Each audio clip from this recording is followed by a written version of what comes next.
जागतिक पर्यावरण दिनानिमित्त राष्ट्रवादी काँग्रेस शरदचंद्र पवार पक्षाच्या वतीने राष्ट्रीय सरचिटणीस आमदार डॉक्टर जितेंद्र आव्हाड यांच्या उपस्थितीत आणि जिल्हाध्यक्ष मनोज प्रधान यांच्या नेतृत्वाखाली ठाणे महानगरपालिकेवर अभिनव ऑक्सिजन मोर्चा काढण्यात आला।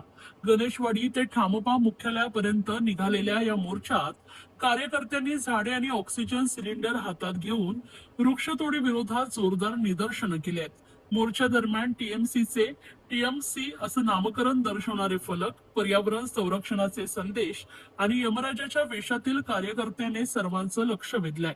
शहरातील वाढत्या वृक्षतोडीमुळे पर्यावरणाचा समतोल बिघडत असल्याचा आरोप करत आंदोलकांनी विविध घोषणा दिल्या।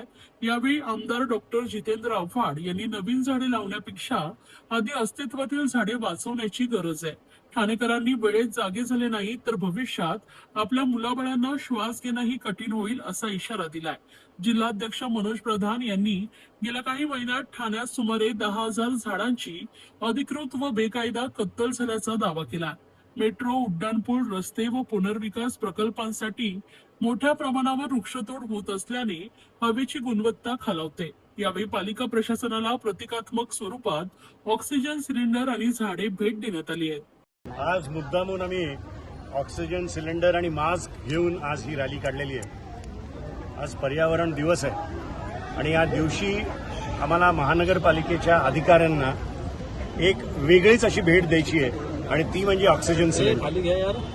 आज गेल्या जर तुम्ही 3 महिन्यात बघितलं तर सुरुवात झाली मेंटल हॉस्पिटलला 1200 झाडं कापली गेली आणि परवानगी शिवाय ती झाडं कापली गेली। त्यात काही हेरिटेज झाडं होती, काही 100 वर्षाची झाडं होती। त्याच्यानंतर उन्नत रस्ता आला साकेत ते आनंदनगर, त्याच्यात 1800 झाडं तोडण्याची परवानगी या टीएमसीने दिली।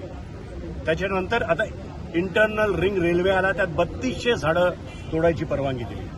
आता आपण ठाण्यामध्ये हरित ठाणं, झाडांचं ठाणं असं समजत होतो, पण मॉडेला तुटली, तिकडे झाडं तोडण्यात आली। अदानी एसीसी सिमेंट घेतलं, तिकडे झाडं तोडण्यात आली। ग्लॅक्सोमध्ये ओबरॉय आलं, हजारो झाडं तुटली। रेमंड दिवसा ढवळ्या 100 झाडं तोडते। याच्यानी फरक काय पडलाय की गेल्या 2 महिन्यात AQI इंडेक्स 18 दिवस या ठाणे शहरात 200 पेक्षा वरती होतं। म्हणजे कालांतराने ठाण्याचं दिल्ली होतंय की काय असा झालेलं आहे दिल्ली। अशा प्रकारचं वातावरण या ठाण्यात आहे। 37-38 डिग्री क्लायमेट झालेलं आहे आणि हे कशामुळे झालंय तर या बिनडोक टीएमसीच्या अधिकाऱ्यांमुळे झालेलं आहे, जे दिवसा ढवळ्या परवानगी देत आहेत झाडं कापायला, किंबहुना स्वतः झाडं कापतायत।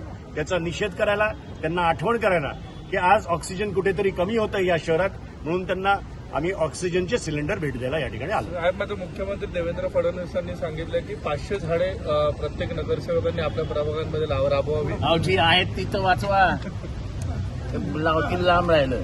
अहो, या देशाचा सत्यानाश करतायत। अंदमान निकोबारमध्ये झाडं कापतायत। अंदमान निकोबारमध्ये ताडोबाचं अभयारण्य आहे, त्या अभयारण्यातल्या कित्येक झाडं कापण्यात आली आहेत।